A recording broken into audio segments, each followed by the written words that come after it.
Hey guys, today we'll discuss a classical root finding problem for the quartic function. Let's solve it together.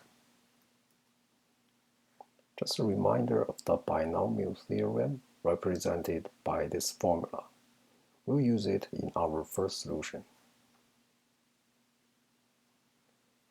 And you may notice that each term of our original function matches the counterpart of the binomial expansion. So, the original problem or original function becomes to the right-hand side of the binomial expansion. And if we apply the theorem on this step, backwards, of course, to get the left-hand side and, of course, the final result. And you may ask this question: what if we cannot see the pattern, or what if the question is not in a perfect form? So let's talk about a more general solution, which is factorization following these two equations. Actually, these two equations are interchangeable. For the second equation, if we set C as 1 over A, D as 1 over B, and multiplies A times B on both sides, we get the first equation. To use the factorization, we need to divide and conquer this problem. Well, you may know this terminology from computer science. The first question is where to divide it. We have 5 terms ordered by the power of x, so let's choose the middle one. And the next question is how to divide it. Well, we need to divide it in a way that the potential first half and the second half matches these two equations respectively.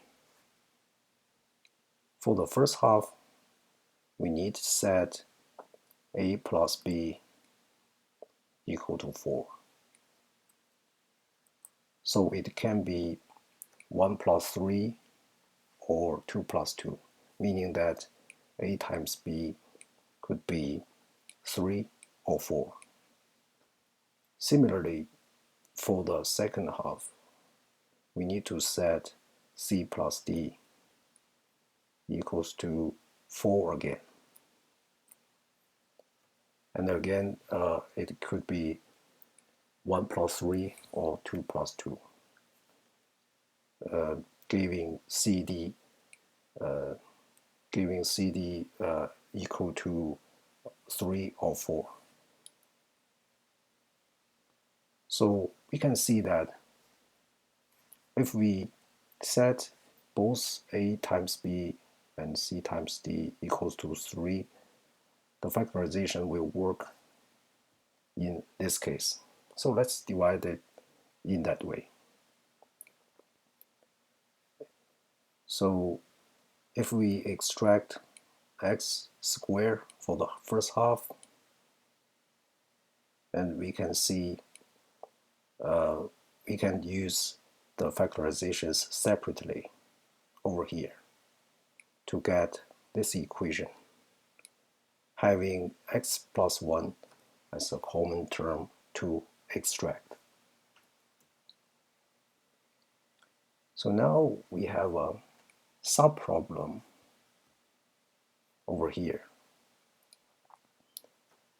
And you can solve this either by binomial theorem or factorization to get the same result as before.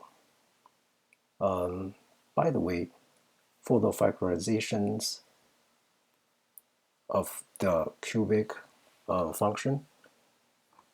Since there are two terms in the middle, you can divide either this term or this term or both of them to make it work.